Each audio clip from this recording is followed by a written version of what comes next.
بأي سنة اليوم؟ 2018. لازم أخلي كريستيانو ما يطلع من ريال مدريد، لأنه رح يروح على النصر بالأخير وراح يروح على مانشستر يونايتد وراح يتعذب كتير. لازم أخبره بسرعة. نحن بأي يوم؟ الشهر الخامس 26. اليوم مباراة ليفربول وريال مدريد، راح تكون آخر مباراة لكريستيانو. بس كيف أنا أوصل لكريستيانو؟ لازم أخبره بسرعة. لازم أشتري بطاقة النهائي بين ريال مدريد وليفربول وأدخل على الملعب وأروح أقول له لكريستيانو هذا الكلام. بس ليه وين بدي أدبر بطاقة هلا؟ شد التذكرة؟ $15,000. 15,000 دولار؟ شو أنا عم بشتري بيت؟ طيب فيك تبيعني إياها ب$5؟ ضروري لازم أخبر كريستيانو لما يطلع من ريال مدريد، لأنه راح يروح على النصر السعودي بالأخير. صدقتك، بس اليوم في تذكرة مجانا شكرا كتير. لحدا. بس ما فينا اروح بهاللبس اروح احضر فيه المباراة، اكيد لازم البس ريال مدريد، بركي يفكرني مشجع برشلوني.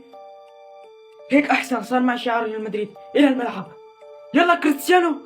راموس شو عم تعمل؟